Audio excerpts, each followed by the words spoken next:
दोस्तों, ये कहानी साल 1922 की है, जब एक 15 साल का लड़का पहली बार एक ऑटो वर्कशॉप में काम के लिए पहुंचा। ये वर्कशॉप जापान के शहर टोक्यो में थी, लेकिन वर्कशॉप के मालिक ने उसे गाड़ियां ठीक करने के बजाय सफाई का काम सौंप दिया और अपने बच्चों के साथ खेलने को कहा।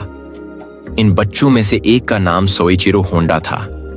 ये कौन है जानता था कि यही लड़का मुस्तकबल में एक ऐसी मल्टी बिलियन डॉलर कंपनी की बुनियाद रखेगा जिसका नाम हर गाड़ी पर नजर आएगा। कहानी का आगाज अनीस सोच में होता है, जब हर गाड़ी पर नजर आएगा। जापान के माउंट फूजी के करीब एक छोटे से गांव में सोइचिरो होंडा पैदा हुआ। उनके वालिद एक लोहार थे और फारिग वक्त में साइकिलों की मरम्मत करते थे। होंडा को बचपन ही से साइकिलों के पर्जों में दिलचस्पी थी, लेकिन पढ़ाई से उन्हें कोई लगाव नहीं था। जब वो 16 साल के हुए तो उन्होंने एक अखबार में नौकरी का इश्तिहार हुआ देखा। ये इश्तिहार आटू सकाई नामी कंपनी की जानिब से था, जो उस वक्त जापान की सबसे बड़ी गाड़ियां मरम्मत करने वाली कंपनी थी। जब होंडा वहां पहुंचे तो उनके साथ सख्त मेहनत का आगाज हुआ। कई महीनों तक वो वर्कशॉप की सफाई करते रहे। बाद में आहिस्ता आहिस्ता उन्हें गाड़ियां ठीक करने का मौका मिला। जल्द ही वो हर तरह के पर्जे समझने लगे। 1928 में हमेशा के लिए रिकॉर्ड किया गया।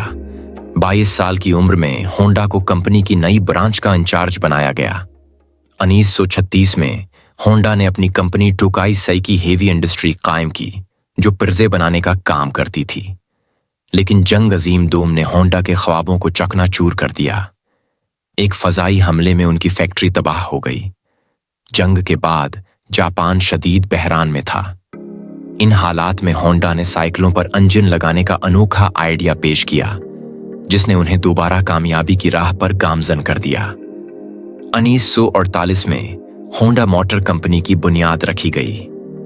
होंडा ने अपनी मेहनत और जदोजहद से कंपनी को दुनिया की तीसरी सबसे बड़ी ऑटोमोटिव कंपनी में तब्दील कर दिया। 1973 में वो कंपनी से रिटायर हो गए और 5 अगस्त को 1971 को इस दुनिया से रुखसत हो गए। होंडा की जिंदगी हमें ये सबक देती है कि जिंदगी में मुश्किलात के बावजूद हार नहीं माननी चाहिए।